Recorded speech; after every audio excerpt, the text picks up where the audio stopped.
Assalamualaikum. Now we are going to launch a new channel recipes with Sartaj, और उसी के सिलसिले में आज हम मैडम से गुफ्तगू करेंगे और हमसे पूछेंगे क्या क्या उनके जहन में आया ऐसा कि उन्होंने ये नई वेंचर की शुरुआत के बारे में सोचा। अस्सलाम वालेकुम फजर। वालेकुम सलाम। आपने मुझसे पूछा, अब ये है कि सबसे पहले मैं अपना इंट्रोडक्शन दे देती हूँ। डेफिनेटली। मैं फील्ड से जो मेरी वाबस्ता है वो है डॉक्टरी, ठीक है। तो I started medicine practice in 2002 और अब तक मुझे तकरीबन अराउंड 20 ईयर्स हो चुके हैं। डॉक्टरी एक ऐसी चीज़ थी कि मैंने हमेशा शुरू से जो था वो पढ़ाने पे मेरा जोर रहा and I was a teacher. मेरे से जूनियर जितने थे मुझे हमेशा ये कोशिश होती थी कि उनको कुछ सिखाऊं, उनको कुछ पढ़ाऊं, और अल्लाह का शुक्र है आज तक हंड्रेड्स ऑफ स्टूडेंट्स हैं कि जिनको मैंने पढ़ाया। उसके साथ साथ ये था कि जब आप चलते हैं इस फील्ड में तो बहुत सारी चीज़ें हैं, ह्यूमन इंट्रैक्शंस हैं जो आपकी चल रही होती हैं। मेरी पहले फील्ड मेडिसिन थी, मेडिसिन के साथ मैं क्रिटिकल केयर में आई और उसके साथ मैंने इंतहाई सीरियस पेशेंट्स जो थे उनको मैनेज और ये वो सब चीज़ें शुरू की, फेलोशिप्स मुकम्मल की, मेडिसिन, क्रिटिकल केयर, और ये तमाम चीज़ें होती चली गई। जो डॉक्टरी के माइलस्टोन्स थे वो तो अचीव होते गए, लेकिन मेन चीज़ जो थी वो ये थी कि कभी कभार कुछ फीडबैक्स आते हैं आपको और डोमेस्टिक लाइफ से रेलेवेंट। हाँ बिल्कुल, जो कहते हैं ना कि आपकी जो रियल लाइफ होती है उसके साथ जो है वो आपको पता चलता है कि यार डॉक्टरी के साथ साथ ज़िंदगी का एक अलग पहलू भी है जिसमें घर आता है। बिल्कुल। तो घर में जहाँ तक हम जब पहुँचे तो अब मतलब ये नहीं था कि एक बड़ी, मैं जब हाउस जॉब करती थी तो एक टर्म यूज़ होती थी कि डॉक्टर बीवी नहीं होनी चाहिए, या उनको तो डॉक्टर कुछ पकाना ही नहीं आता। हाँ, ये डॉक्टर ने शादी नहीं की, डॉक्टर ने शादी की थी ये तो तो भूखा ही भूखा मरेगा, रहेगा। हाँ, ठीक है। तो ये बड़ा पिंचिंग सा सेंटेंस होता था और मेरे लिए कि मतलब क्यों, किस लिए, मतलब एक फीमेल है और उसको है, अगर किसी भी फील्ड में है, डॉक्टरी तो चलो एक फील्ड है, तो किसी भी प्रोफेशनल फील्ड में है तो खाना पकाना तो नॉट अ बिग जॉब। लेकिन मुझे शायद इसलिए नहीं फील होता था, मैंने बहुत छोटी उम्र से किचन संभाला, मतलब मैं 3rd क्लास में थी जब मैंने किचन में जाना शुरू किया, तो सर पे पड़ गई तो मुझे करना पड़ा। दूसरा आपके घर का माहौल होता है, आपने शुरू से अपना ब्रॉटअप में देखा होता है, अपनी अम्मी को पकाते देखा अपने घर में ये सबको, तो आपकी वो कहने के बुनत में होता है। बिल्कुल, मतलब मेरी अम्मी अपने वक्त की बहुत बेहतरीन कुक है, तो मतलब इस लिहाज से ये था कि मतलब किसी और के घर का खाना मतलब हमें यही होता था कि यार ये किस तरह का बना हुआ है, क्या है, तो वो आहिस्ता आहिस्ता आपकी स्किल्स डेवलप होती चली गई। अब मसला यहाँ आया कि प्रोफेशनल लाइफ में जब आपने बहुत पोस्ट ग्रेजुएट भी ट्रेन कर लिए, सब कुछ कर लिया, ये कर लिया, लेकिन लोगों के घरों में रिफ्ट्स मेरे तक पहुंच रही होती थी कि अक्सर औकात जो थे मेल डॉक्टर्स हैं तो उनका ये होता था कि क्या करें जी, मेरी बीवी को तो पकाना नहीं आता, और इसी तरह फीमेल्स थी तो वो बेचारी मतलब they openly complaint this thing. Okay, कि मतलब हम इतनी ऑक्यूपाइड होती हैं, आपको तो पता है हमारी इतनी ड्यूटियां होती हैं, ये होती हैं, इसके साथ कैसे पकाया जा सकता है। तो ये उनका मेन होता था कि कैसे पकाएं, हम नहीं पका सकते कि इतनी थक के जाते हैं और ये होते हैं और आप एग्जॉस्ट होते हैं, ड्रेन्ड होते हैं, जिनकी ये लोग फरमाइशें करते हैं, तो हम नहीं पका सकते। तो ये एक, और अब आके कुछ इस तरह की ड्रास्टिक चेंजेस इन के लोगों की 10-10, 15-15 साल की शादियां एट स्टेक थी जस्ट बिकॉज ऑफ दिस खाना। Oh my God. ठीक है कि मतलब यार खाना अगर नहीं आता, आपकी बेसिक इंस्टिंक्ट है, मैं उसको डिनाई नहीं करती, लेकिन उसकी वजह से एक बंदे को इतना साइकोलॉजिकल ट्रॉमा आप दे दें कि जस्ट अगर उसको खाना नहीं बनाना आता तो आप उसको छोड़ देंगे। तो ये एक मेन, यानी एक पढ़े लिखे बंदे को आपने साइको बना दिया, ठीक है। तो इसलिए मुझे ये ख्याल है कि नहीं, मुझे इनको सिखा देना चाहिए जो मुझे आता है वो लाइफ में, मतलब हाँ, जो जिस तरह मैंने सीखा, मतलब being a professional working woman, जिस तरह मैंने अपनी चीज़ों को मॉडिफाई किया, तमाम चीज़ें की, तो वो छोटी छोटी टिप्स हैं जो मतलब सभी को सीखनी चाहिए और सभी कर लें तो मेरा ख्याल है कि बहुत टाइम मैनेजेबल, मतलब आपका एक शेड्यूल बन जाता है जिसमें आप खाना, घर, फैमिली, जॉब, हर चीज़ देख सकते हैं। सही। तो मेन चीज़ ये थी। तो ट्रिगरिंग फैक्टर हम क्या कहेंगे कि आपके इस तरफ आने का मेजर जो है स्टिमुलेंट एक्चुअली वो यही था कि आप सिखाने के जज्बे से सरशार थी, या और भी ऑब्स्टिकल्स आपने देखे, पेशेंट्स फीड, और दूसरी आईसीयू में चूंकि आप इंटेंसिविस्ट हैं तो आपने इन चीज़ों को भी बहुत ज़्यादा मेरे ख्याल में एड्रेस किया होगा। डेफिनेटली फजर, देखें ये तो एक एस्पेक्ट था कि मुझे हमेशा ये होता है कि आप घर जोड़ के रखें, ठीक है। घर एक बड़ी मुश्किल से बनता है, No doubt. और दोनों की एक एफर्ट होती है, सारा कुछ होता है, तो उसमें मेन चीज़ यही थी कि घर नहीं टूटना चाहिए। और अगर यही एक मसला है तो ओके, आई कैन टीच, मैं बता सकती हूँ कैसे करना है, तो मैं सिखा दूँ जो मुझे आता है, ठीक है। दूसरी चीज़ ये थी कि जब आप क्रिटिकल केयर की फील्ड में होते हैं तो एक आम मरीज़ को एक फीडिंग एक अलग चीज़ है और क्रिटिकल केयर के पेशेंट की यानी आईसीयू के वेंटिलेटर के पेशेंट की जो फीडिंग है वो अलग है।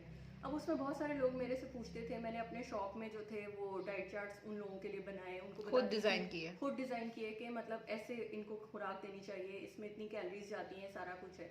लेकिन मुझे लगता था एट द एंड कि जब उनको बता दिया, ये सारा कुछ कर लिया, वो बेचारे उस तरीके से, चूंकि उनके सामने डेमोन्स्ट्रेट नहीं हुआ होता था, तो उनमें कहीं ना कहीं कोई ना कोई कमी रह जाती थी। कभी वो बहुत ज़्यादा गाढ़ा हो जाता था कि एनजीटी फीड से नहीं गुजरता था, ट्यूब से, और कभी जो होता था वो बेचारा उसमें कैलोरीज पूरी नहीं होती थी। कुछ फाइनेंशियल कॉन्स्ट्रेंट्स बहुत ज़्यादा होते हैं कि मतलब जब आप मतलब एक पेशेंट हॉस्पिटल होता है तो हमारा मैक्सिमम तबका जो है वो वाला है कि जो बेचारा रोटी मुश्किल से खाता है। तो उस सूरत में उनको वो वाले डाइट प्लान्स देना कि मतलब आप एक बहुत हाई फाई किस्म की, हम फार्मूला फीड्स नहीं दे सकते थे, और तो फॉर्मुलेशन मुझे ये डिज़ाइन करने पड़े। फार्मूला फीड्स मैडम एक सर्टन टाइम तक ही बंदा टॉलरेट भी करता है, और उसमें मतलब कार्ब्स हैं और बाकी न्यूट्रिएंट्स हैं, प्रोटीन्स हैं, डिफरेंट जो भी मिनरल्स आपको पेशेंट के लिए ज़रूरी होते हैं। मेरे ख्याल में एक सर्टन टाइम के बाद वो फार्मूला फीड्स जो हैं वो इतनी सफिशिएंट नहीं रहती। बिल्कुल ठीक कह रही है बच्चे कि उसके बाद ये था कि हर एक की टॉलरेंस नहीं है। मतलब बहुत सारे लोग थे जो मतलब ना कैपेसिटी है ना टॉलरेंस है। अब एक फीड का डब्बा अगर 4 से 6 हज़ार की रेंज में आता है और वो 3 दिन में खत्म हो जाना है, तो मतलब एक बंदा उसको कैसे अफोर्ड करेगा? ठीक है, ये पहली चीज, मतलब बीइंग अ डॉक्टर मुझे सिर्फ दवाइयाँ ही नहीं मैनेज करनी होती, ये वाली चीज भी देखने की थी कि मतलब वो कैसे करेंगे।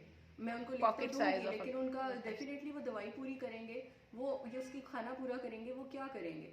तो एक चीज़ तो ये थी। फिर दूसरी चीज़ जो उसके बाद चली वो ये थी कि मतलब लोग स्पेसिफिकली पूछते थे कि जी अच्छा ये वाला पेशेंट है, इसको जो है वो अब ये हाई प्रोटीन चाहिए, तो अब हाई प्रोटीन का डाइट प्लान कौन सा लें? अच्छा जी ये शुगर का मरीज़ है, शुगर के मरीज़ को आप लाख चीज़ें एक्सप्लेन करते हैं, लेकिन उन बेचारों की भी एक ये होती है कि शायद उनकी ज़िंदगी में उनको लग रहा होता है सब कुछ ख़त्म हो गया। जैसे सीकेडी पेशेंट्स जो हैं, तो सीकेडी के पेशेंट्स हैं, हाइपरटेंशन के पेशेंट्स हैं, यूरिक एसिड के पेशेंट्स हैं, लिवर डिजीजेस के सबके अलग-अलग सेगमेंटाइज्ड किया। जो हैं वो मतलब डाइटरी मतलब हैबिट्स थी, कुछ डाइटरी रिस्ट्रिक्शंस थी, कुछ चीज़ें ऐसी थी कि जो मतलब उनको एक मॉडिफाई करके आम खाने में दी जा सकती थी, लेकिन चूंकि नॉलेज नहीं था लोगों के पास, तो इस वजह से ये होता था कि वो बिल्कुल ही खाना पीना उनका बंद कर देते हैं।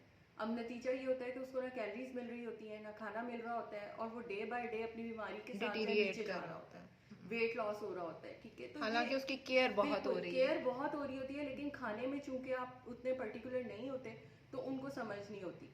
और दूसरा सबसे बड़ा जो मतलब मैंने देखा अपने पेरेंट्स के साथ, कुछ चीज़ें मैंने सीखी और लर्न की, वो ये था कि ओल्ड एज में जाके वो पेरेंट्स या आपके जो भी बुजुर्ग हैं वो खाना नहीं खा सकते जो आप खाते हैं। exactly. और अलग से खाना बनाना जो है वो आपको बहुत मुश्किल लगता है कि यार इतने टाइट शेड्यूल में अब अलग से कैसे बनाएं। बाज़ बुजुर्गों के दांत नहीं होते, ठीक है, तो लेकिन अब जब वो रोटी नहीं चबा सकते, वो बोटी नहीं चबा सकते, तो उनके साथ प्रोटीन कैसे पूरी सिर्फ आप दूध दलिए या अगर इस तरह की चीज़ों पे रखते हैं तो उनकी कैलोरीज तो पूरी नहीं होगी। तो इस वजह से मेन चीज़ ये थी कि मतलब बुजुर्गों एक हद तक जिंदा रहते हैं, उसके बाद उन्हें अपने लिए अपने सरों पर जिंदा रखना पड़ता है।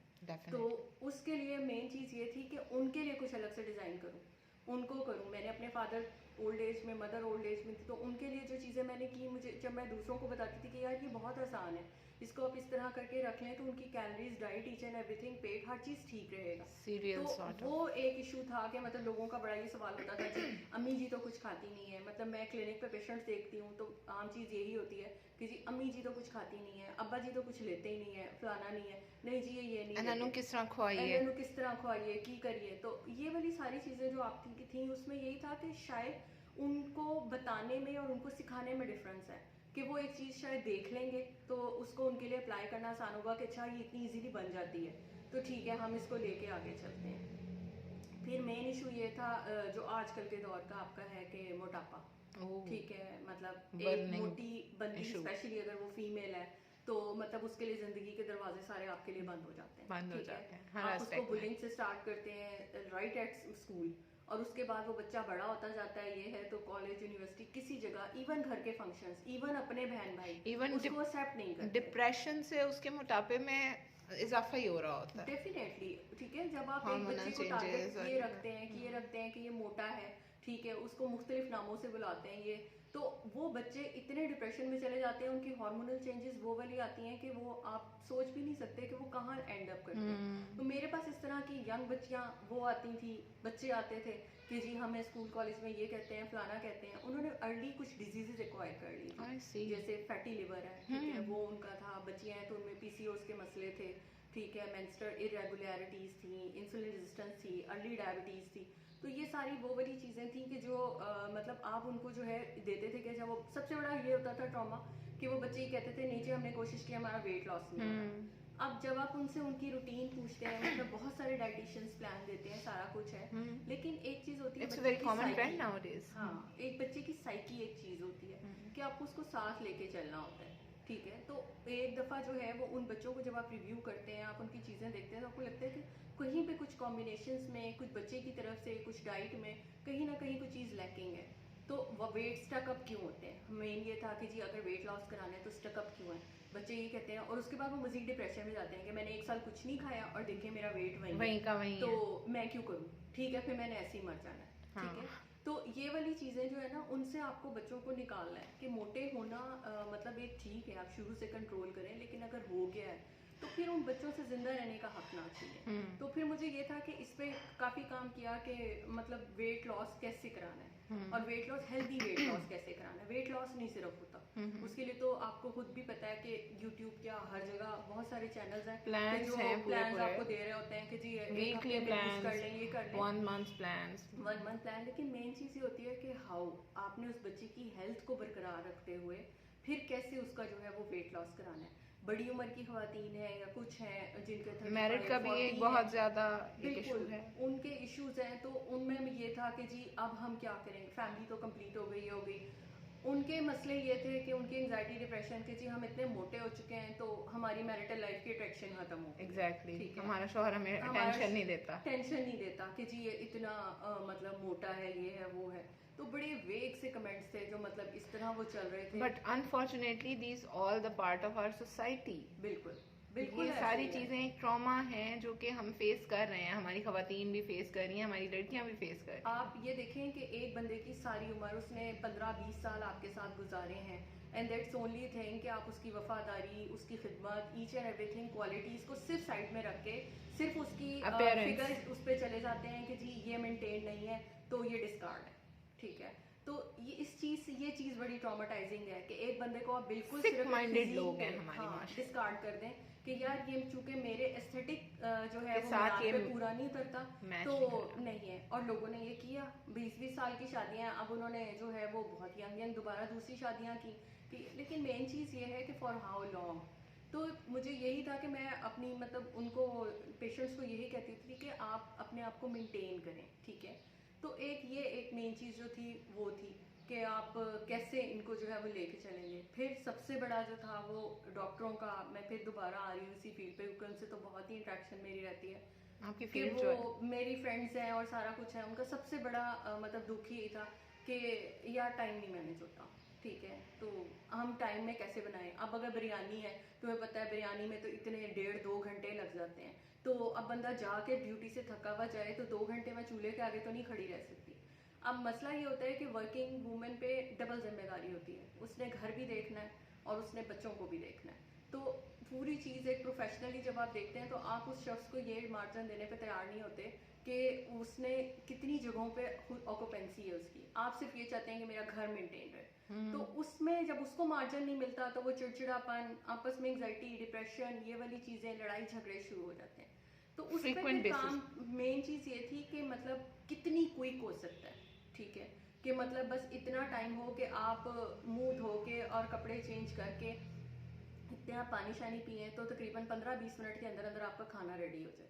तो फिर वो वाली रेसिपीज़ पे काम किया कि कम से कम लोग जो हैं, अगर फॉरेन आप वर्किंग वूमन भी है ये हैं, तो आप इतनी जल्दी आके अगर उसको कैसे मैनेज करेंगी, कौन सी चीज़ें अगर आप करके रख लेती हैं, और ये हैं जो थोड़ी सी मेहनत होती है कि आपने अगर पहले कर ली है तो आपका पूरा वीक सुकून से गुजरेगा, ठीक है। तो हाउ टू मैनेज, मेन चीज़ ये थी कि आपने कैसे उसको करना है। तो वो क्विक रेसिपीज़ बनाई कि जी आपने जल्दी जल्दी, अगर आपके घर मेहमान आ गए हैं, आप खुद लेट हो गई हैं कहीं जॉब से या कुछ है, खाना अभी बनना है, बच्चे आने वाले हैं, तो हाउ यू कैन मैनेज। तो उसमें फिर काफ़ी चीज़ें इस तरह की थी कि जो लोगों को बताई कि लोगों को फ़ायदा भी हुआ कि ये, तो मैंने कहा कि ठीक है, जब कुछ लोगों को इससे फ़ायदा हुआ है तो वाई नॉट कि इसको मैथ लेवल पे शुरू किया जाए, ताकि एक हमारे गिर तो बहुत थोड़े से प्रोफेशनल, जितनी भी मेरे हल्का बाग में हैं वो लोग हैं, तो बहुत सारे लोग ऐसे हैं जो आगे सीख सकते हैं, क्योंकि एक प्रोफेशनल तो हर जगह है, किसी की 9 to 5 जॉब है, किसी की 4 बजे तक जॉब है, कुछ है, और उसके बाद डेफिनेटली जब आप जॉब से जाते हैं तो आपकी एनर्जी लेवल्स वो नहीं बहुत होते ड्रेन्ड होते कि हैं। आप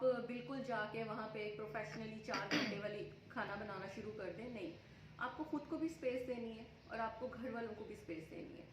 एक अनड्यू किस्म की फटीग बर्डन होगा तो आप बर्नट आउट हो जाएंगे, और जब आप बर्नट आउट होंगे तो फिर उसमें मसला ये होगा कि आपकी फैमिली क्लैशेस शुरू हो जाते हैं। तो ये एक खाना जो ऑब्वियसली है ना एग्रेशन वो ही है ना, एग्रेशन बिल्कुल कहीं ना कहीं तो उसने मूव करना है। बिल्कुल उसमें, तो उसमें ये था कि कुछ चीज़ें प्रिवेंटेबल हैं, हम्म। तो उसमें फिर मेन चीज़ ये थी कि हाउ टू प्रिवेंट, आप इसको प्रिवेंट कर लें, ठीक है, आप इस हद तक जाने ही ना दें चीज़ों को कि मामला इतने ख़राब ही ना करें, जस्ट थोड़ी सी मॉडिफिकेशन कि आप खुद को स्पेस दें, आप घर वालों को स्पेस दें, अगर आप हस्बैंड हैं तो वाइफ को स्पेस दें, वाइफ है तो हस्बैंड को स्पेस दें। अगर आप ये चीज़ें आराम से म्यूचुअली मैनेज कर लेते हैं तो मेरा नहीं ख्याल कि किसी भी घर का माहौल ख़राब होता है। तो दीज आर द थिंग्स।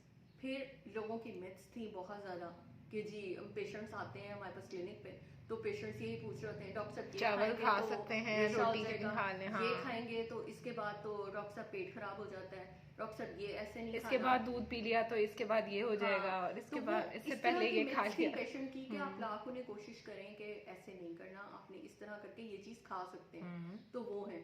फिर इस तरह बहुत सारे लोग थे जिन्होंने खुद ही कुछ चीज़ें छोड़ दी होती हैं ये सोच के कि उनको अच्छा, एक गलत मैडम myths ये हैं। बादी भी कोई होता है वर्ड, ये बादी का बादी है, मतलब उनका ये ये है इस कि तरह जी है। मतलब आपकी जो है वो एब्डोमिनल डिस्टेंशन हो जाए, आपको फ्लैचुलेंस शुरू हो ये जाए, हमें ये है तो ये हम नहीं खा ये नहीं सकते खाना, हैं, ये गर्म है, ये ये ठंडा है, ये चीज़ें हैं। अच्छा, दवाइयों के बारे में भी ऐसी दवाइयों का बहुत भी मिथ्स बिल्कुल होती है। डॉक्टरों का होता है हमें गर्म दवाई ना दें, हमें गर्म दवाई दे दी, अब हमें इसके साथ दूध पीना पड़ेगा, दूध से हाँ, रेशा हो जाएगा, और फिर और ये तो मेरा तो सांस पहले ही खराब है, मैं क्या करूंगी। तो ये वाली बहुत कॉमन सी चीजें थी कि लोगों को उस मिथ से निकालना पड़ा कि मतलब आप इस तरह नहीं है, अपनी डाइट को रिस्ट्रिक्ट ना करें, ठीक है, डाइट बैलेंस आपका रखें। बेसिक इंस्टेंट है, ठीक है, तो उसके अंदर अब आपने जो है वो कार्बोहाइड्रेट यानी अनाज और चावल यानी रोटी चावल आपकी दो बेसिक नीड्स हैं, ठीक है, आप रोटी चावल नहीं छोड़ सकते, ठीक है, आप क्वांटिफाई कर सकते हैं आप डाइट उसको। प्लान पे हैं, आप 1 महीना छोड़ देंगे, आप 2 महीने छोड़ देंगे, चलें जी आपने साल नहीं खाया, लेकिन आप आपको कंटिन्यूअस वापस बेसिस तो पे आना ही नहीं। है, ओह यस। ठीक है, आप सारी उम्र तो एक अनहेल्दी डाइट पे नहीं चल सकते। और इसका ड्रॉबैक क्या होगा कि आपकी बॉडी से जो है आप कोई भी खाना 3 महीने 4 महीने के लिए छोड़ देते हैं, जब आप दोबारा उस खाने को रीस्टार्ट करेंगे अब आपको कोई ना कोई सिम्टम आएगा, ठीक है, ब्लॉटिंग किसी को शुरू हो जाती है, किसी को पेट में दर्द शुरू हो जाती है, किसी को खारिश शुरू हो जाती है, किसी को डायरिया लग जाता है कि जी ये मैंने पहले तो खाती थी सारा कुछ था, मैंने 4 महीने छोड़ी थी, वहम भी दोबारा तो हो खाया जाता है, ये बहुत सी बार लोगों को वहम हो जाता है कि हमें ये ना हो जाए, और फिर वो इतना उस चीज को सोचते हैं कि उनको वो वाकई हो चीज जाता है। सिम्टम्स अराइज होना शुरू हो तो जाते हैं। अब इस तरह के मतलब बहुत सारी चीज़ें थी कि जहाँ पे मतलब लोगों को सिर्फ ये करना था कि आपने डाइट प्लान ज़रूर रखना है, लेकिन डाइट प्लान इस तरह का रखना है कि जो आप सारी उम्र आराम से सुकून से भी करना हो तो आप मेंटेन कर सकें, ठीक है, और उसमें से रोटी चावल निकाल के नहीं हो सकता था। फिर डाइट में सबसे ज़्यादा अक्सर बच्चे या फीमेल स्पेशली जो होती थी वो ये होती थी कि जी वेट लॉस कराएं लेकिन ना चावल नहीं छोड़ने। अब उनके लिए जो है वो बड़ा मसला ये होता था कि जी मैं चावल किसी सूरत नहीं छोड़ सकती, हम आप ये बस इसके बेकरी नहीं साथ छोड़ रहें, सकते, बस ठीक आप है? बेकरी। तो फिर इस तरह की चीज़ें उनको बता के उनको प्लान करके देनी पड़ी कि अच्छा ठीक है ये खाएं आप, ठीक है, क्योंकि जब तक एक पेशेंट की विलिंगनेस एंड हैप्पीनेस किसी भी चीज़ में नहीं होगी, इसको हम कहते हैं कंसेंट, ठीक है, कि जब तक उसका दिल से कंसेंट नहीं होगा ना कि हाँ मैंने ये करना है, वो थेरेपी वो ट्रीटमेंट कभी भी इफेक्टिव नहीं होती। तो same as with diet plan, जो बच्चे खुशी खुशी डाइट प्लान कर रहे होते हैं कुछ कर रहे होते हैं उनके रिजल्ट्स बड़े अमेजिंग होते हैं, बड़ी जल्दी वो कर रहे होते हैं। जो बेचारे बिल्कुल मारे बांधे कर रहे होते हैं कि अच्छा ये मुसीबत है जो पड़ गई है मेरे पे, मैंने इसको करना है, तो फिर वो उनमें रिजल्ट्स भी उतने ही डिले हो रहे होते हैं, क्योंकि ये एक हार्मोनल एक सिस्टम है कि आपके अंदर से अगर खुशी की वाइब्स आ रही हैं या कुछ है तो आप वही वो हार्मोन चीज़ जल्दी प्रोड्यूस वो हो रहे करेंगे, हैं, ठीक है, वही आप एक रिलीज हो रहे हेल्दी हैं। फीलिंग में जाएंगे। उसी में अगर आपकी डिप्रेसिव किस्म की फेज चल रही है तो हर चीज़ स्लो डाउन हो जाएगी। तो same as with patient recovery कि जो पेशेंट बड़ा सुकून में आराम से रिलैक्स होकर अपनी बीमारी में रहते हैं उसका रिकवरी टाइम बहुत फास्ट है, और वो जो बहुत डिलेड बहुत ज़्यादा एंग्री एनॉय एंग्जाइटी में रहते हैं उनका रिकवरी फेज प्रोलॉन्ग हो जाता है। तो मेन यही चीज़ थी ये focusing नेचर पे। रूल्स भी ये हैं नेचर actually। के रूल्स हैं कि आप नेचर के साथ चलें, नेचर विल हील यू, ठीक है, नेचर आपको प्रोटेक्ट करेगी। तो खाने में मेन चीज़ जो थी वो ये थी। फिर आजकल के दौर में सबसे बड़ी चीज़ जो थी वो ये थी कि महंगाई, ओह यस, ठीक है। अब हमारे मेजर यहाँ कंसर्न बिल्कुल फैक्टर, ओह ठीक है। My God. अब उसमें चले अल्लाह का शुक्र है मैं अफोर्ड कर लेती हूँ, आप अफोर्ड कर लेती हैं, लेकिन हमारा 80% तबका उसको अफोर्ड नहीं करता, ठीक है। तो हमारे यहाँ एक अच्छे खाने से मुराद ली जाती है लेविश बोटी, ठीक है, बोटी, बोटी, चिकन, ठीक है कि जी बोटी मुरहन होगी, हजाएं। हाँ कि बोटी होगी एक, तो तभी हम किसी की दावत कर सकते हैं। और मतलब बड़ा बोल रहा था कि डॉक्टर साहब हम तो अपनी दाल रोटी पूरी कर लें तो कर लें, बड़ा दिल चाहता है किसी को बुलाएं, कुछ करें, ये करें, लेकिन डॉक्टर साहब गोश्त के तो होता ही नहीं, फलाना नहीं। तो मुझे उस कॉन्सेप्ट को तोड़ना था कि अच्छा खाना नॉट मीन्स बोटी, ठीक है, अच्छे खाने का मतलब बोटी नहीं होता। बहुत मेरे जो क्लाइंट्स दाल रोटी को बहुत ज्यादा मिस्कीनियत में लिया जाता है कि हाँ, हालांकि ठीक है वो एक rich elite source of class में, प्रोटीन। मतलब जो मेरे पास आती है वो डेफिनेटली क्लिनिक है मेरा, तो मैं जहाँ पे मैं प्रैक्टिस करती हूँ वहाँ एक elite क्लास डेफिनेटली जी। बहुत आती है, ठीक है। वहाँ तो बोटी मसला नहीं है, लेकिन वो क्यों बीमार है, ठीक है, हॉस्पिटल तो वो क्यों बीमार है? अगर बोटी तो वो खा रहे हैं, सारा कुछ है, तो फिर वो क्यों बीमार है? और उनके मसले क्या है, ठीक है, कि वो बोटी खा रहे हैं तो वो उनको और चीजों के मसले बता उनको रहे हैं, बोटी की वजह से ठीक है। प्रॉब्लम है, तो ये वो ऑर्गेनिक्स पे आ रहे हैं। बिल्कुल कि लोगों को ना इस चीज से निकालना था कि अगर आपका खाना सादा है और अच्छा बना हुआ है, ठीक है, और उसकी प्रेजेंटेशन अच्छा तो अच्छी है, तो मतलब वो एक अच्छा खाना है, ठीक है, कि साफ सुथरा हेल्दी। अगर आपने एक दाल चावल भी अगर उसमें आपको मजा आ रहा है खाते, बिल्कुल आपको खाते हुए मजा आ रहा है, तो वो अच्छा खाना है, ठीक है। एक गोश्त अगर आप खा रहे हैं और उससे आपको जो है वो टेस्ट ही नहीं है, कुछ नहीं है, लेकिन आप ये सोच के खा रहे हैं यार कि ये गोश्त मटन है, हाँ कि ये मटन जॉइंट है, महंगा बड़ा है, मैंने इसको खा लेना है, तो वो आपको उतना मजा नहीं देगा, ठीक है। तो लोगों का ये कॉन्सेप्ट तोड़ने की जरूरत थी कि मेन कम से कम मेन्यू, यानी इवन अगर आप सादी सी दाल बनाते हैं, आप कोई आलू बनाते हैं, आप कोई सब्जी बनाते हैं, तो टेस्ट मैटर करता है अच्छे खाने में, ठीक है। इसमें ये मैटर नहीं करता कि इसमें गोश्त ही होगा तो आप चलेंगे। तो फिर बहुत सारे लोगों का ये था कि अच्छा हमें वो वाली रेसिपीज दें कि जिसमें जो है वो गोश्त ना हो, बाजी हम तो नहीं कर सकते, तो आप हमें ये वाली रेसिपीज दें। तो उसके लिए फिर मुझे जो था वो उस पर काम तो मतलब ऑलरेडी आप कर रहे होते हैं, उनको स्पेसिफाई करना पड़ा कि अच्छा ये है, ये हर बंदा खा सकता है, ठीक है। तो प्रेजेंटेशन मैटर करती है। लोगों को बर्तनों का बड़ा इशू था कि जी जो है वो अच्छे किचन वेयर हमारे पास अच्छा हमारे हो, पास अच्छा किचन वेयर हो जी, फलाना हो तो तभी हम करेंगे। मतलब यंग बच्चियों के बहुत सारे मसाइल होते हैं कि डेफिनेटली जितना फैसिनेशन का दौर चल रहा है उसमें उनकी भी ख्वाहिश होती है कि अच्छा जी सबके पास नॉन स्टिक की हो, सबके पास यही वाली चीज़ हो, सब लोग इंस्टेंट पॉट में ही पकाएं, सब लोग ऐसे ही करें, तो हम भी करें, तो तभी हम पकाएंगे, ठीक है। एक ये मसला था कि तभी हम पकाएंगे, हमारे पास वो बर्तन ही नहीं है, ठीक है। तो बर्तनों की बात नहीं होती, बर्तन में जो चलने वाला हाथ होता है ना उसकी बात होती है, ठीक है, कि जो हाथ है वो काम दिखा रहा होता है, बर्तन ने कुछ नहीं करना होता। तो ये चीज़ एक मेन थी कि बर्तन कोई से भी हो आपके पास साफ सुथरे धुले हुए, अगर सादी प्लेट भी एक स्टील की पड़ी है ना तो आपके खाने के लिए, और आपने वो धो धुला के मेहमानों के आगे भी रख दी है, तो इट्स फाइन, ठीक है। अपनी इस मिथ को तोड़ें कि खाना जो है खाना आपने लेकिन बनाना madam by the time being ये कॉम्प्लेक्सेस बनते जा रहे हैं हमारी सोसाइटी के, बिल्कुल बन रहे हैं कि हम मतलब सिरेमिक हो, क्रिस्टल हो, बॉन चाइना हो, और स्टील तो कहीं ऑब्सोलीट होता जा रहा है। मैं आपको यही बता रही हूँ ना कि अब पुराने ज़माने के, अब आप उनको जो है अब अगर आप अपनी अम्मियों के दौर के बर्तन निकालते हैं या उनके जो तांबे के पड़ी हैं, ठीक है, तो अब आप बड़ा प्राउड हो रहे होते कि हाउ एंटीक, कितनी अच्छी चीज़ें हैं, फलाना है। लेकिन वही चीज़ें अगर आपको नहीं है, आपको हाय अल्लाह कितने पुराने से बर्तन है, मैंने नहीं इसमें करना, मैं आपको एक बात बताती हूँ। मैं गई एक रेस्टोरेंट में, वहाँ पे उन्होंने तांबे के पॉट्स जो थे वो सर्विंग डिशेस रखी हुई थी, और वो कुछ दिन पहले ही मैंने अपनी अम्मा के सारे एक बॉक्स में डाल के रखे थे कि ये क्या आपने रखा हुआ है, ये सोने वाले बर्तन। उन्होंने कहती थी कि इनका क्या फ़ायदा है, इनको तो साइड पे करें। तो घर आके मैं वही बॉक्स खोल रही तो मेरी अम्मा मुझे कहती है क्या हो गया, मैंने कहा आपको नहीं पता ये एंटीक है। एग्जैक्टली वही वर्डिंग थी। तो यही चीज़ों का है ना कि मतलब हमारा सोशल मीडिया का दौर है, तो बच्चियां जो कुछ देखती हैं उनको यही होता है कि ये हमारे पास है। पेरेंट्स के पास इतने ज़राए नहीं होते, बिला वजह का एक डिप्रेशन होता है कि मतलब ये। अब एक बच्ची ने जो है उसकी शादी के काफ़ी मसले हुए, तो उसने मुझे ये बताया, कहा कि डॉक्टर साहब रोटी तो बना लेती हूँ, दाल भी बना लेती हूँ, गोश्त घर में कभी आया ही नहीं। तो मैं कैसे बनाना सीखती, ठीक है। कभी कभार आता था ये, तो अम्मी इतने एहतियात से पकाती थी कि मतलब वो बिल्कुल वही पकाती थी कि उसके करीब भी नहीं जाने देती थी कि कहीं ख़राब ना हो जाए। तो जो चीज़ थी ही नहीं तो उसको मैं कैसे सीख सकती थी, ठीक है। ये उस बच्ची का बहुत बड़ा वो था।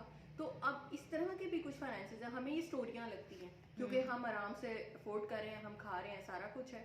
तो ये वाली चीज़ें जो थी ना वो बड़ी ट्रॉमेटाइजिंग होती हैं कि आप एक खामखा जो है वो बच्चों को ओवर वो कर देते हैं, ठीक है। उनको साइकोलॉजिकल ट्रॉमा में डाल देते हैं, कर देते ठीक है।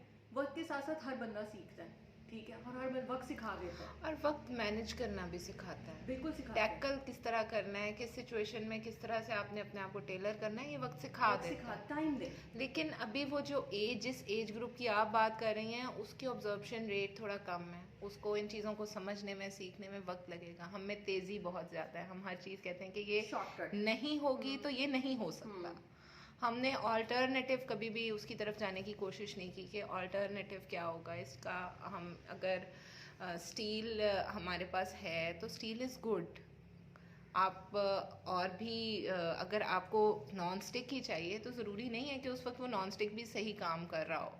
बिल्कुल ऐसे ही है फजर की चीज़ें जो है ना, हमने बहुत ज़्यादा सर पे सवार कर ली हैं और अपने आप को लिमिटाइज कर लिया कि ये होगी ना तो फिर ही ये होगा, तो फिर ये होगा, वरना नहीं। बाउंडेड कर लिया। अपने आप को जो है वो स्टाइल नहीं देते कि मतलब कहीं से कोई भी चीज़ हम मॉडिफिकेशन पे नहीं जाते कि हम इसको मॉडिफाई कर लेंगे, हम इसको लेके चलेंगे ऐसे तो ये ऐसे हो जाएगा।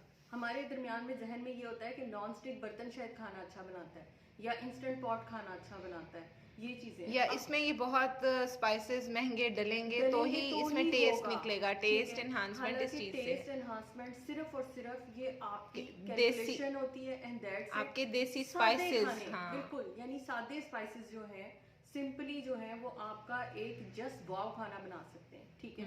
तो उन स्पाइसेस को आप ये लेके बैठे होते हैं कि नहीं ये वाला तो नहीं, अब इसमें जी ओरिगेनो नहीं है, अब इसमें थाइम नहीं है, अब इसमें इटालियन सीजनिंग नहीं है, फलाना नहीं है। तो मतलब अगर ये नहीं है ना तो बस ये नहीं हो सकता, ठीक है।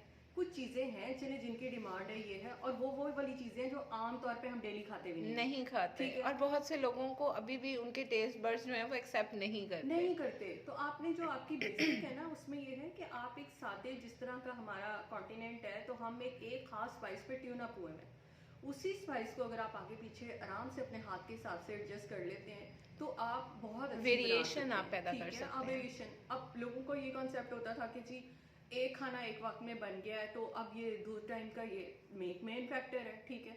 तो सेकंड टाइम उस खाने को आपने कैसे करना है, ठीक है, उस रखे हुए खाने को आप कैसे मॉडिफाई कर सकते हैं। जाहिर है हर जगह तो ये नहीं होता कि आपने एक वक्त में खाना बनाया है, दूसरे वक्त में जो है वो खाना फिर आप किचन में जाएंगे, नई लोगों के पास टाइम होता क्या वो कर सकें।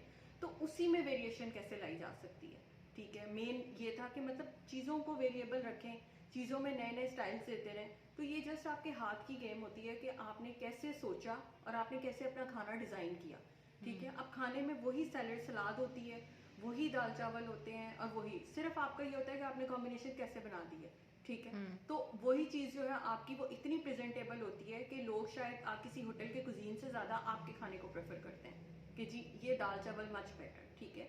तो अपनी इस मिथ को तोड़ना है कि खाने का मतलब जो है और अच्छे खाने का मतलब बोटी नहीं है, ठीक है। बोटी के अलावा इट्स टेस्ट जो मैटर करता है। तो इस चीज़ के ऊपर चलें कि क्या कर सकते हैं और अपने रिसोर्सेज में रह के क्या कर सकते हैं, ठीक है। खाने में आपका वो जो कहते हैं ना कि बंदूक काम नहीं करती, the man behind the gun. तो इसी तरह यहाँ पर भी है कि चम्मच किसके हाथ में। अच्छा, एक और चीज़ शेयर कीजिए कि क्या ये बात बिल्कुल दुरुस्त है कि टेस्ट हाथ में होता है और उसके हाथ में बड़ा जायका है, तो फिर इंग्रेडिएंट्स कहाँ गए अगर किसी एक स्पेसिफिक के हाथ में ही टेस्ट है? बिल्कुल होता है फजर। इसका मेरा अपना पर्सनल एक्सपीरियंस है कि जब आप बहुत गुस्से में हो, ठीक है, आप बहुत गुस्से में, आप एंजाइटी में, आप डिप्रेशन में, आप बेहतरीन से बेहतरीन खाना भी बनाएंगे ना तो उसमें टेस्ट नहीं आएगा, ठीक है। लेकिन उसकी बजाय अगर आप दिल से बना रहे हैं और आप खुश हैं, ठीक है, तो वो खाने में आपका टेस्ट आए ही आएगा। तो मेन चीज़ जो ऐड ऑन करती है किसी भी खाने में वो आपकी इंटरनल सेटिस्फेक्शन, आपकी खुशी, आपका प्यार है। तो वो जो कहते हैं ना जायका आता है खाने में, वो बेसिकली आपका प्यार है अपने प्यारों के लिए, जिससे आप जैसे सबको अपनी मदर के हाथ का खाना बहुत अच्छा लगता है क्योंकि वो अपनी औलाद के लिए बना रही हैं। yes. वो अपनी औलाद के लिए बनाती हैं। इस तरह आप अपनी फैमिली के लिए बनाते हैं तो आप जो प्यार और जो खुलूस और जिस डेडिकेशन से आप वो खाना बनाते हैं कि यार ये मेरे बेटे ने खाना है, मेरी बेटी ने खाना है, मेरे हस्बैंड ने खाना है, मेरी अम्मी ने खाना है, तो वो खाने में टेस्ट आता ही आता है। ठीक है, तो बेसिकली वो जो खाना जायके में जो है ना, वो हाथ का जायका नहीं, वो बेसिकली दिल का जायका है। तो मैं नीयत कहती का हूँ कि जायका आप है। अपना जो है ना वो दिल का जायका बेहतर कर लें, तो आपके हाथ में टेस्ट आ जाएगा। वही खाना अगर आप जल भून के और गुस्से में बनाएंगी कि हाय मेरी ये अब मुझे पकाना पड़ गया है, मेरे सर पे पड़ गया है, फलाना है, ये है, आप अच्छे से अच्छा खाना भी खराब कर देंगे। और आप यही है कि आप प्यार से बनाएंगी तो वो आपके प्यार का एड ऑन टेस्ट है। ठीक है, तो इसलिए जायका जो आता है ना वो प्यार से आता है। तो कुकिंग को प्यार करें बस। ब्राउन हाँ, और मतलब डार्क इसको ब्राउन करने का क्या मतलब होता है, पिंक और प्याज कौन सी होती ट्रांसलूसेंट है, कैसे करेंगे? ये ओके। सारी चीजें ना कि मतलब बच्चियां यहाँ पर आके कंफ्यूज हो रही होती हैं कि जी ब्राउन का मतलब कौन सा वाला है, डार्क ब्राउन करना है कि लाइट ब्राउन करना है, कौन सा वाला ब्राउन करना है, ब्राउन का शेड कौन सा हो। ठीक है, तो मेन चीज ये है कि उनको खवातीन है ना, बेसिक्स बतानी शेड्स है। हाँ बिल्कुल, शेड्स। कि उनको बेसिक्स बतानी है कि मतलब यार बेसिक्स ये हैं। ठीक है, आगे आप टाइम के साथ सीखते चले जाओगे। ठीक है, तो उनको ये ऑयल ऊपर आने का क्या मतलब होता है। ठीक है, भुनना कैसे दम आइडेंटिफाई कैसे करते लगाएंगे? हैं। ठीक है, दम कैसे लगाने हैं, चावल मेन मसला जिंदगी का, चावल खिले खिले कैसे बनाने हैं। ठीक है, तो ये वो बेसिक्स हैं जो सबसे पहले हम बेसिक्स को कवर करेंगे। फिर साथ साथ हम उन रेसिपीज को ऐड ऑन करते जाएंगे जो हमारी वर्किंग प्रोफेशनल तबका है उसके लिए, कि जिसके पास वक्त नहीं है, तो हम इसके साथ साथ ऐड ऑन करेंगे जो क्विक पैरेलल इंस्टेंट चलाएंगे रेसिपीज आप। हैं। हाँ बिल्कुल, उसको हम साथ लेके चलेंगे कि कम वक्त में बहुत जल्दी जल्दी जो है, अगर आप कम कौन वक्त, सी कम रेसिपी खर्च और बालानशी। बालानशी, बिल्कुल, कि आप कैसे उसको जो है एक बहुत अच्छा सा जो है जल्दी में खाना, एक कम टाइम में कितना अच्छा खाना बना सकते हैं, तो हम उसको लेके चलेंगे। आगे रमज़ान आ रहा है, तो रमज़ान में हमारा ये है कि हेल्दी रेसिपीज दें। ठीक है, मतलब रमज़ान में डेफिनेटली महीने में एक दफ़ा, साल में एक पकौड़े महीना तो आता खाने हैं है, हमने, तो पकौड़े समोसे भी आपने खाने हैं, हैं। जो भी खाने हैं आपने कितने खाने हैं और कैसे खाने हैं, ये हम आपको बताएंगे कि आप कैसे पकौड़े भी एक हेल्दी फूड के तौर पे आप खा सकते हैं। ठीक है, कौन लोग खा सकते हैं, कैसे खा सकते हैं, कॉम्बिनेशन ऑफ फूड और कितना खा सकते हैं। बिल्कुल ठीक है। उसके बाद फिर ये है कि आप अपना वेट कैसे मेंटेन रख सकते हैं। ठीक है, हमारा ये वाला एक सेगमेंट हम साथ लेके चलेंगे रमजान में, जब हम रेसिपीज देंगे कि बहुत सारे लोग कहते हैं जी रमजान के बाद आते हैं कि वेट बहुत बढ़ गया। ठीक है, हालांकि अब था डाइट तो हो ये रही थी। फास्टिंग का महीना। हाँ, ठीक है, लेकिन था तो ये रमजान। अब रमजान में तो बेसिकली मैसेज कुछ और था। ठीक है, लेकिन हम शायद कुछ हदूद क्रॉस करते हैं और हम कहते हैं शायद ये Mostly। खाने का महीना है तो बस जितना खा लें तो खा लो। अच्छा, लोगों का एक बड़ा अच्छा कॉन्सेप्ट ये है कि ना रमजान में जितना मर्जी खा लो, इसका हिसाब ना नहीं हिसाब नहीं होता। होगा। ठीक यस, है, तो हिसाब जो आप होगा या पहन नहीं लेंगे होगा, इसका हिसाब नहीं वो होगा। तो बात की बात है। पहली बात तो ये है कि कितना खा लें, तो आप कम से कम अपने आप को तो जवाब दें, तो आपने अपना हिसाब अपने साथ रखना है। ठीक है, आप उस पर ना जाएं कि जी अगर मिल रहा है तो बस इसको अन्नेवा खा लें। ठीक है, तो मेन चीज़ एक ये है कि उसके बाद साथ में जो है हमारा नेक्स्ट जो होगा उसमें हम देंगे वो वाली रेसिपीज कि लोगों को ना वेट लॉस रेसिपीज नहीं बनानी आती। ठीक है, वो समझते हैं कि वेट लॉस का मतलब होता है एक बिल्कुल फीका खाना। ठीक है, इसमें कुछ नहीं है और जी बस ये एक ही जैसा खाना है, इसको हम क्या करेंगे, ये करने हैं। तो हम उसमें उनको वेरिएशन देंगे कि हमने ये आपको रेसिपीज दे दी हैं, आप अपना डाइट चार्ट खुद प्लान करना चाहते हैं तो फिर रेसिपीज को लें और आप आराम से अपना जो है डाइट प्लान खुद लें, क्योंकि इसमें हर रेसिपी ने डाइट वेट लॉस कराना है। तो आप इनमें से कोई सी भी पिक कर लेते हैं तो आपका वेट लॉस होगा। और उसमें वैरायटी है कि आप अगर एक से दिल उब गया है तो आप दूसरी ले लें, क्योंकि जाहिर है आप एक जैसी चीजें एक जैसा तो नहीं खा सकते। आप इंसान हैं। ठीक है, तो आप और इंसान हैं, उसकी आपको जो विल्लत है दी चेंज, है तो आपको चेंज चाहिए। तो हम उनको इतना चेंज दे देंगे कि फिर कम से कम उनको ये गिला नहीं होगा कि जी मुझे वेट लॉस करते हुए जो है ना वो मेरे टेस्ट पर सेटिस्फाई नहीं हो रहे। ठीक है, तो हम उसको लेके चलेंगे। फिर आहिस्ता आहिस्ता हम आगे जब चलेंगे तो हम पेशेंट्स रिलेटेड जो मतलब है, अगर और कोई स्पेसिफिक कोई क्वेश्चन पूछना चाहता है, किसी को कुछ है, तो वो हमें कमेंट सेक्शन में बताएगा कि जी मुझे इससे रिलेटेड जो है ना वो आप फूड या डाइट प्लान बनाना। फिर जो छोटी छोटी चीज़ें हैं जो बीइंग अ डॉक्टर मैं फील करती हूँ कि उनमें जो आपके मसले मसाइल हैं, हम उनकी टॉक्स और उनके डिस्कशंस रखेंगे कि मतलब आप एंजाइटी में हैं, आप डिप्रेशन में हैं, आप ब्लड प्रेशर के मरीज़ हैं, शुगर के मरीज़ हैं, आप ऑटोइम्यून डिजीज़ के मरीज़ हैं, आप किसी भी चीज़ के मरीज़ हैं, उसमें आपकी बेसिक एहतियातें क्या हैं, आप कैसे और थ्रू अपनी डाइट लाइफ आप को उसको अच्छा रख कैसे सकते हैं। मैनेज कर बिल्कुल, सकते हैं। कि आप कैसे अपने लाइफस्टाइल मैनेज कर सकते हैं। ठीक है, तो ये वाले सारी चीज़ें सेगमेंट्स जो हैं वो हम लेके चलेंगे। फिर बकरीद, आप छोटी ईद तो आप गुजार लेंगे, तो छोटी ईद पे आपकी मीठे हैं, शदीद मीठे हैं तो जी। शदीद मीठे हैं। अब शदीद मीठों में ये है कि एक बंदा जिसको शुगर है वो इन मीठों में से कितना मीठा खा सकता है। ठीक है, तो हम ये बताएंगे कि मीठे की लिमिट क्या है आपकी, खाएंगे आप, ये नहीं है कि हम कहेंगे कि आप बिल्कुल ना खाएं, लेकिन हम आपको मीठा खाने को देंगे, लेकिन आप कितना मीठा खाएंगे, ठीक है। तो आपकी इंटरनल सेटिस्फेक्शन जो है उसको हम क्रेविंग्स को जो है वो पूरी तरह एड्रेस करेंगे। फिर आगे आ जाती हैं आपकी डिफरेंट किस्म की न्याज हैं, ठीक है, ख़त्म आ जाते हैं, डेज आ जाते हैं कि उसमें लोगों की कुछ स्पेसिफिक रेसिपीज होती हैं, जैसे हलीम तो आपने बनानी है। इंडो पाकिस्तान की बहुत सारी ऐसी रेसिपीज हैं कि जो यहाँ पर है, मतलब कुछ ट्रेडिशनल, कुछ सिंपली, कुछ घरों तक महदूद है कि जो लोग वहीं आते हैं तो वहीं खाते हैं, तो उनको हम थोड़ा सा चैनलाइज करेंगे कि जो डिफरेंट तरह की रेसिपीज हैं आप उनसे भी इंट्रोड्यूस हों। अगर आप एक ही तरह के खाने खाते खाते तंग आ गए तो हम आपको डिफरेंट तरह की वैरायटी देंगे, डोसेज हैं, इडलीज हैं, ठीक है। तो ये तमाम चीज़ें जो है, चटनियाँ हैं बेसिकली, ठीक है, मुरब्बे, चटनियाँ, कि कितनी तरह के आप बना सकते हैं, ठीक है। तो मैं आपको ये सिखाऊंगी कि it's all variation of your hand, ठीक है, कि आपका हाथ कहाँ कहाँ किसी किसी इंडियन कुजीन्स जो हैं वो बहुत हेल्दी बिल्कुल। होते हैं। और कैसे एक सादा सा खाना जो है वो आपको मतलब फुलफिल भी करे, आपको एक लंबे प्रोलॉन्ग टाइम तक भी रखे और आपका वेट भी मेंटेन करे, ठीक है। तो ये सारी चीज़ें इसके साथ हैं कि इसमें डिफरेंट जो कुछ आप हमसे पूछना चाहते हैं वो आप हमें बताएंगे कि जी हमें इस टॉपिक पे बताएं या हमें इस तरह का खाना बताएं, तो वो आपको खाना सिखाएंगे। फिर बुजुर्गों के लिए मैं एक अलग से सेगमेंट जो है वो ज़रूर लॉन्च करूंगी कि उसमें सिंपली वो वाली रेसिपीज़ हों कि जो पेरेंट्स रेसिपीज़ हैं, ठीक है, कि जो आपके वो पेरेंट्स जो हैं खास डिजीज़ में हैं, बेड बाउंड हैं, घर में हैं, चलते नहीं हैं, तो how you can entertain them, आप उनको नई वैरायटी कैसे दे सकते हैं, ठीक है। फिर हम किड्स की रेसिपीज़ पर हैं कि माओ का सबसे बड़ा, वर्किंग माओ का ये होता है कि जी पैसे पकड़ाए एंड दैट्स इट, जाओ जो मर्जी खा लेना, ठीक है। तो healthy and quick lunch recipes कि आपने बच्चे को घर से दें, उसकी आदत डेवलप हो, आप अच्छा बनाएंगी बच्चा अच्छा खाएगा तो हेल्थ अच्छी रहेगी, तो हेल्थ अच्छी रहेगी तो आपको उसको खाम खाम में इधर उधर के मसलों में नहीं उलझना पड़ेगा कि आप अभी डॉक्टर के लेके जा रहे हैं, अभी ये कर रहे हैं, तो बहुत सारी चीज़ों से आप बच जाएंगे। फिर उसके बाद जो है हम आपको एक बड़ी चीज़ें या जगह आप कह लें कि मैं आपको ऐसी जगहों पे लेके जाऊंगी कि जहाँ का खाना जो है एक्सपोजर, कि मैं आपकी वो वाली मिथ्स तोड़ूंगी कि आप ये खाना ना खाएं, आप क्यों ना खाएं, लेकिन मैं आपको ये बताऊंगी कि आप कितना खाएं, ठीक है। मैं आपको इससे नहीं रोकूंगी कि आप ये ना खाएं, लेकिन मैं आपको ये जरूर बताऊंगी कि कितना खाएं, ठीक है। तो वो मैं आपको डिफरेंट जगहों पे लेके जाऊंगी, आप वहाँ पे जाके देखेंगे कि एक्सपीरियंस करेंगे कि खाना जो है वो सिर्फ एक 5 स्टार होटल का नहीं होता, खाना एक बहुत छोटी सी जगह का, किसी ढाबे का भी अगर साफ सुथरा बना हुआ है तो you can just feel the taste, ठीक है। तो मैं आपको डिफरेंट जगहों, डिफरेंट लोगों से मिलवाऊंगी, ठीक है, कि जिनकी कुछ स्पेशलिटीज़ हैं कि जो आप तक नहीं पहुंचती, कुछ घरों तक महदूद है, तो उनको मैं एक्सपोज करूंगी आपको वहाँ पे कि आप वो वाली चीज़ें भी टेस्ट करें कि अगर आपको पाकिस्तानी खानों से नहीं कुछ सेटिस्फेक्शन हो रही और आप तंग आ चुके हैं कि यार अब मैंने क्या खाना है, तो मैं आपको कुछ चीज़ें इधर उधर से दूंगी कि आप वहाँ से उनको मॉडिफाई कर सकते हैं। और सबसे बड़ी चीज़ जो मैं आपको सिखाऊंगी वो ये है कि मॉडिफिकेशन, कि आपने कैसे अपना खाना मॉडिफाई करना है। आपने एक रेसिपी बनाई और एक रेसिपी को विद इन उसी उस ट्विस्ट के साथ आप दूसरी रेसिपी में कैसे कन्वर्ट कर सकते हैं। तो हमारा मेन चीज़ जो है वो मेरी यही है कि बीइंग अ टीचर, अगर आज तक मैंने डॉक्टरी आप लोगों को सिखाई है और सारा कुछ किया है और ये तो अब वक्त आ गया कि मतलब कुछ उसमें वेरिएशन उसमें भी लेकर आई जाए।